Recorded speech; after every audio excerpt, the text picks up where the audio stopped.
Historias, entrevistas, crónicas, debates. Sin Carreta. Bienvenidos a Sin Carreta, gracias por elegirnos para informarse. Yo soy Laura Parra y esta noche los acompaño con las noticias más importantes, de manera clara, sencilla y sobre todo como nos gusta. Sin Carreta, bienvenidos. Se van conociendo los últimos nombramientos en el gabinete del presidente electo Abelardo de la Espriella. La abogada y especialista en Derecho Administrativo Natalia López será la ministra del Trabajo. De acuerdo con el mandatario, su misión será reducir el desempleo y la informalidad. Todavía faltan, recordemos, por conocerse los nombres de las ministras de la Salud y de las Ciencias. Y el reconocido periodista colombiano Plinio Apuleyo Mendoza murió a sus 94 años, dejando un legado que durante décadas marcó el periodismo, la literatura y el pensamiento político del país. El periodista fue ganador del premio Simón Bolívar a la vida y una obra de un periodista. Apuleyo también será recordado por su estrecha amistad con Gabriel García Márquez. Y un nuevo ataque contra la fuerza pública se registró hoy en la vía que comunica a Cúcuta con Puerto Santander. El comandante de la policía del Puerto Santander fue víctima de un atentado contra explosivos y ráfagas de fusil. Pese a que el vehículo quedó completamente destruido, el atentado terrorista no dejó heridos ni víctimas mortales. El exrepresentante y senador Wadid Mansur, quien se encuentra privado de la libertad tras ser capturado por el escándalo de la Unidad de Gestión del Riesgo, está en el ojo del huracán, luego de enviar una petición al Congreso en el que se le solicita, escuche bien, que pueda ser posesionado como senador. En esta solicitud plantea que la posesión pueda ser de manera virtual o que la mesa directiva pueda desplazarse hasta la escuela de caballería, lugar donde está detenido. Las controversias institucionales en la Universidad Nacional parecen no tener fin. El rector José Ismael Peña cuestionó el proceso mediante el cual el Gobierno Nacional adelanta la elección de un nuevo representante ante el Consejo Superior Universitario. Según el rector, el proceso en el cual el Gobierno Nacional adelanta la elección ha sido indignante y aberrante, pues el gobierno saliente busca mantener mayorías en los máximos órganos de la institución. Y la reciente decisión de la Procuraduría General de la Nación será clave en la investigación disciplinaria por el asesinato de Dylan Cruz, el joven de 18 años que fue impactado por un proyectil el pasado 23 de noviembre de 2019 durante una manifestación en Bogotá. El Ministerio Público ordenó abrir una investigación disciplinaria contra el capitán Manuel Cubillos, recordemos integrante del entonces SMAT, al explicar que la orden de ese día fue dispersar las manifestaciones y restablecer la movilidad. Sin embargo, el ente asegura que su conducta fue dolosa. Recordemos que hace 3 semanas un tribunal declaró como responsable a la policía y a la nación por los daños ocasionados en el asesinato de este joven. Estas y más noticias en Canal 1 Noticias. Sin Carreta.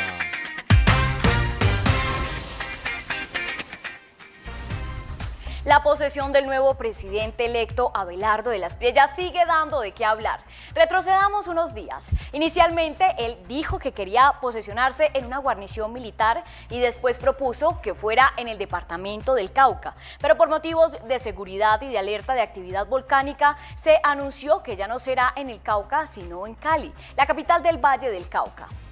Hoy salió a la luz que la posesión sería en el auditorio La Arena de la Universidad Santiago de Cali, un moderno recinto de entretenimiento en el suroccidente de Colombia que fue inaugurado en diciembre de 2024.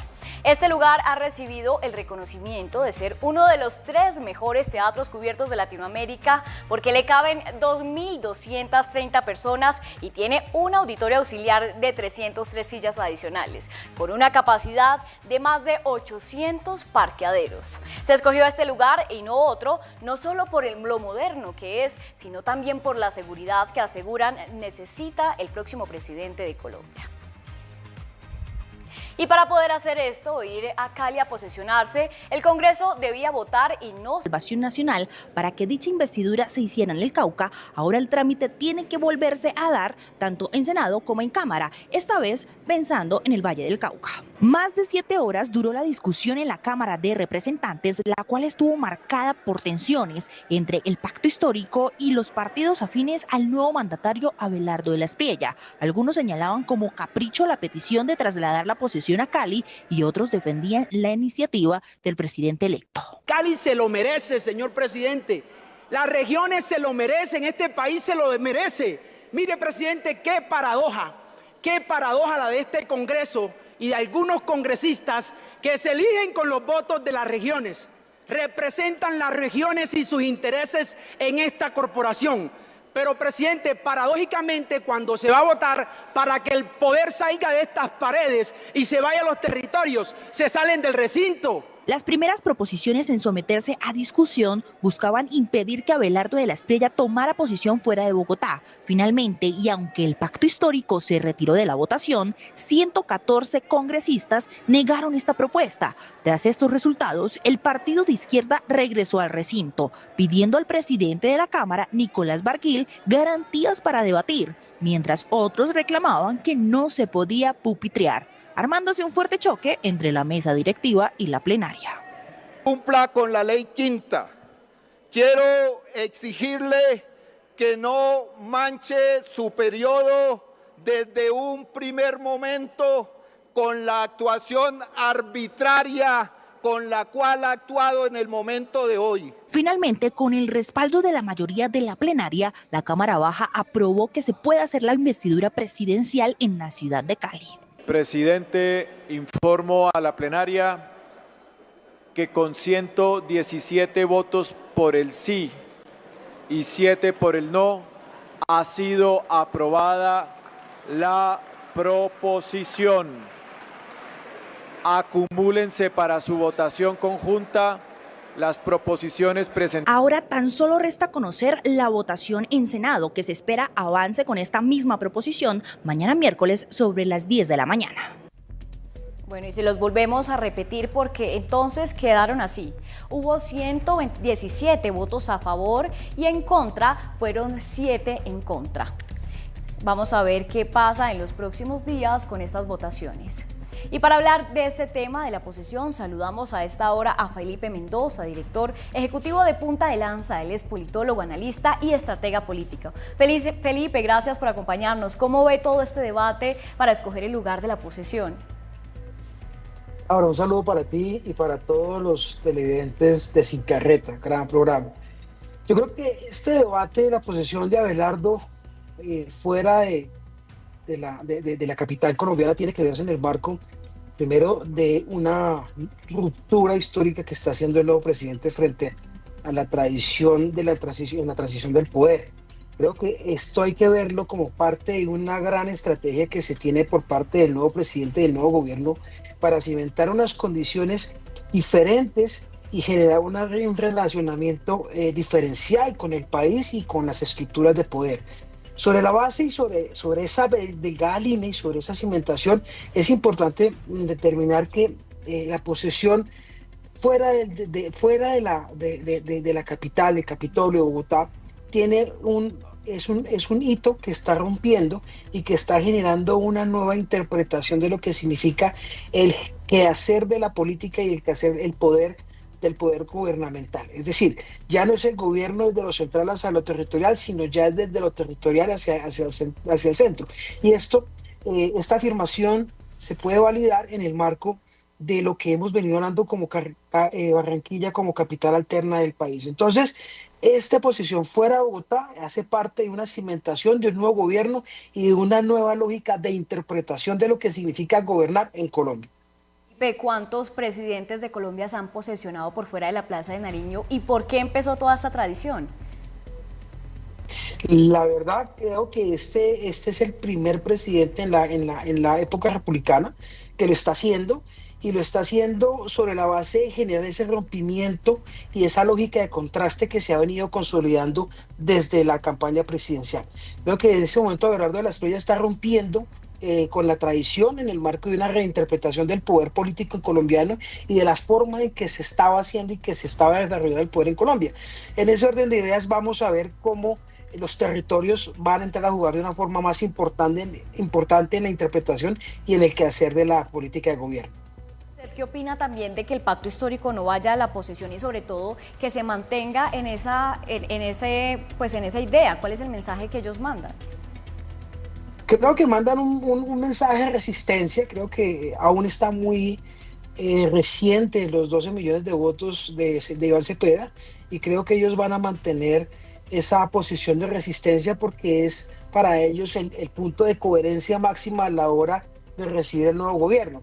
Claro, que si está bien o está mal, el tiempo lo dirá, pero estarán tratando de mantener cierta coherencia que les permita a ellos gestar y desarrollar desde ahí, con ese anuncio que hicieron de generar un gabinete en la sombra, una oposición y un contrapeso natural radical y con argumentos que permitan no solamente generar el contraste, sino por el contrario, también generar y sistematizar las condiciones de un debate político permanente en el país, porque esto es lo que vamos a ver. Un debate político permanente analizado desde la perspectiva de la reactividad y de la lógica de contrarios. Hablemos un poco también de lo que se espera para este nuevo gobierno. ¿Usted cómo ve estas nuevas decisiones? Porque el ambiente político ha estado muy movido. ¿Cómo ve que ahorita este nuevo presidente del Senado pues lo hayan elegido frente a la nueva gobernanza que va a ser Abelardo de la Espriella? ¿Qué cree que va a pasar? Bueno, parece que el poder en Colombia, el equilibrio de poderes se está ajustando. Lo que pasó con Honorio Galvis, el presidente del Congreso del Centro Democrático, es una demostración de equilibrio de poder, es un mensaje que le manda el Congreso de la República al presidente en el marco de la elección del Contralor, de la elección de los magistrados del Consejo Nacional Electoral, de la aprobación del plan de desarrollo. Yo sí siento que en este momento hay un reacomodamiento de todas las fuerzas políticas y de los actores políticos en el marco de un gobierno que ha generado una expectativa antes de posesionarse. Yo creo que eso es un elemento importantísimo que hay que analizar, y es que esta es la primera vez que en Colombia se ve un gobierno ejerciendo de facto desde antes de la posesión, y vemos un gobierno en ejercicio diluido por la agenda pública y por los escándalos en sí mismo que ha generado el tema. Entonces es una coyuntura muy interesante de entender, interpretar y de revisar cómo desde allí se proyectan 4 años del gobierno de Abelardo de la Espriella. Sí, Felipe, yo también quisiera preguntarle porque pues ha sorprendido mucho que el presidente electo haya escogido Cali, donde sabemos pues que también se vivió el estallido social, donde también pues todo el Valle del Cauca tuvo el apoyo pues más que todo como al tema de izquierda, Iván Cepeda cuando se dio las elecciones. ¿Usted qué lectura hace de esto? ¿Qué cree que podría pasar cuando se dé esta posesión en ese lugar, en caso de que se dé? Petro intentó hacer un gobierno de símbolos, y Abelardo de la Espriella creo que demostró en la campaña que es capaz de comunicar con simbología. Y yo creo que posesionarse en el sur del país, inicialmente en Popayán o bien en Cali, es un manejo estratégico de cimentación de una simbología, de contrarrestar los efectos de los avances que había tenido la oposición en la cimentación de una simbología. Puerto Resistencia, el estallido social, y creo que esto básicamente es un manejo de simbología adaptada y proyectada a la reconstrucción de una narrativa que está rompiendo con todos los hitos en la transición del poder político en Colombia.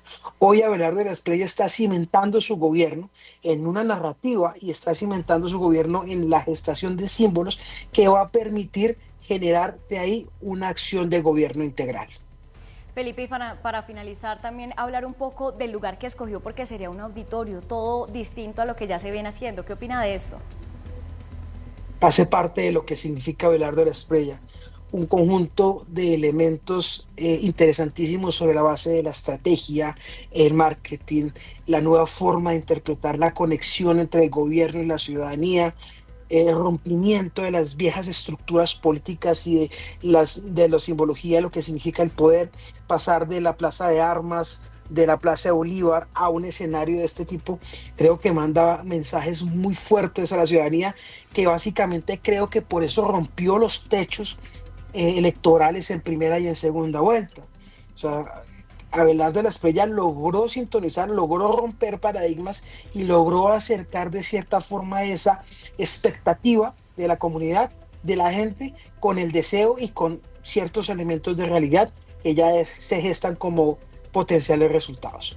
Pues ya veremos qué pasa con esta posición, Felipe. Gracias por acompañarnos en Sin Carreta. A ustedes y siempre a su disposición. Muchas gracias por la invitación.